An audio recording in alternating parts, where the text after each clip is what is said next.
বাধা দিয়েছে, এখানে তাদের বেশ কয়েকজন আহত হয়েছে দাবি। এই বিষয়ে বলবেন। আজকে গণতান্ত্রিক বাম জোটে একটা বিক্ষোভ কর্মসূচি ছিল যমুনা অভিমুখ। আমরা কিন্তু সকাল থেকে ওনাদের সাথে কিন্তু আমরা যোগাযোগ করেছি, নেতৃত্বের যারা আছে তাদের সাথে কথা বলেছি। এখানে প্রথম ভাই আছে, এখানে রোহিন হোসেন প্রিন্স ভাই আছে, ওনার সাথে কিন্তু আমি সকালেই কথা বলেছি এবং ওনারা বললো যে আমরা আজকে শান্তিপূর্ণভাবে করবো। এখানে কাকরাইল মোড় যেটা আছে, আগের যে সিনেমা হলের যে মোড়ে, আপনারা বাধা দিন, আমরা ডান দিকে যেটা এই পাশটা ডান দিকে আমরা ঢুকে যাবো, চলে যাবো।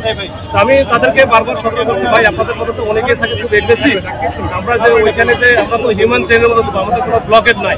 আপনারা আমরা যখন ব্লকেটটা দিয়ে হিউম্যান চেইন দিব বা আমরা যখন দাঁড়াবো তখন প্লিজ ওই চোখে ধাক্কা থেকে করা দরকার নেই, আপনার ডান দিকে চলে যান, যেহেতু আপনার সাথে আগের থেকে আমাদের একটা সমঝোতা বা কথাবার্তা হচ্ছে। তো সেই প্রেক্ষিতে কিন্তু ওনারা আসলো, আমরা ওই কোনো রকম ওইখানে দেখছেন যে প্রেস ক্লাব থেকে যখন বের হয় আমরা কিন্তু কোনো কিছু বলিই নাই, তখন আমরা জানি যে আমাদের সাথে কথাবার্তা ওইভাবে হচ্ছে।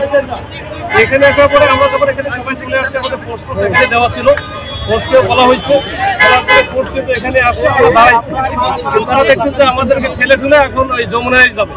এখন সবাই যদি যমুনায় চলে যায়, যেভাবে কথা ছিল সেটাও যদি না হয়, তাহলে আমরা আর যাবো কই, একটু বাধা দিব, এটা তো আমাদের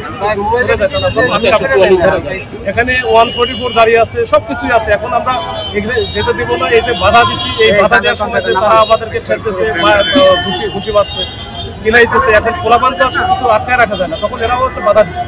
এই বাধা দেওয়ার পরে এখানে একটা হিসিং হয়েছে, এই হিসিংটা হওয়া একেবারে অপ্রত্যাশিত। আমরা চাইছিলাম এটা একেবারে শান্তিপূর্ণভাবে এটা শেষ হবে বা চলে যাবে, সেটা আসলে ওটা হয়ে গেল। এই ওনাদের নেতৃত্বে যারা আছে তাদের সাথে আবারও কথা বলো, তো বলো যে আসলে এখানে সবাইকে তো আসলে কন্ট্রোল করা মুশকিল। আমাদের ফোর্সের যেমন অনেকগুলো থাকে, সবাইকে একসাথে কন্ট্রোল করা যায় না, ওনাদেরও একই অবস্থা হয়েছে। তো যাই হোক, এখন আপাতত ওনারা এখানে আছে, অবস্থান নিয়েছে, এখান থেকে হয়তো প্রেস ক্লাবের দিকে আবার চলে যাবে।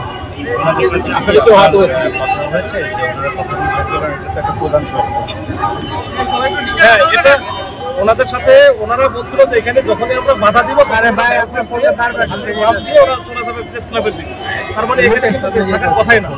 এখন যেহেতু একটা হিসিং হয়েছে, এখন ওরা দেখি আমি যারা নেতৃত্বে আছে, আমি যে রোহিন হোসেন প্রিন্স ভাই আছে, রতন ভাই আছে, ওনাদের সাথে একটু কথা বলে আমি চেষ্টা করতেছি সলভ করার।